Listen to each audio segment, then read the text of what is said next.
ঈদুল আজহাকে সামনে রেখে মাগুরার খামারগুলো যেন রঙিন গরুর হাটে পরিণত হয়েছে।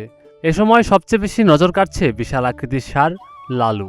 প্রায় ৩০ মণ ওজনের এই গরুর দাম হাঁকা হচ্ছে ১০ লাখ টাকা। শুধু দেখতে প্রতিদিনই শত শত মানুষ খামারে ভিড় জমাচ্ছেন।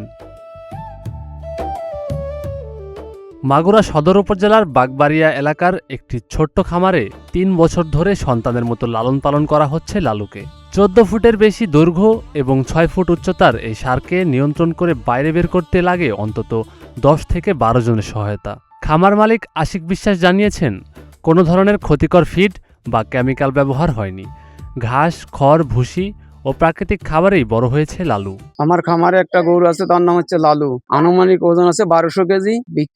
তার বিক্রি করবো ১২ লক্ষ টাকা। এবং যদি বাইরের কোনো গরু না আসে, আমার বড় একটা আশা আছে বাজার ভালো হোক, সেই গরু একদম ভালো মূল্যে ন্যায্য মূল্যে বিক্রি করতে পারি, এটি আমার বড় আশা।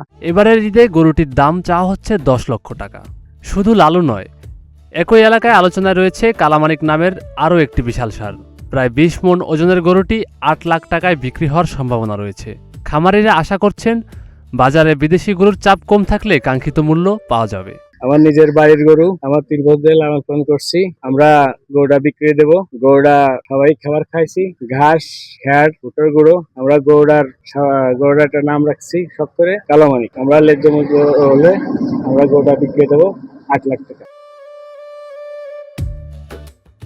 ঈদ সামনে রেখে বিশাল আকৃতির এসব গরু দেখতে প্রতিদিনই উৎসুক মানুষের ঢল নেমেছে খামারগুলোতে। আর খামারিরাও এখন আশা করছেন ন্যায্য দামে বিক্রি হবে।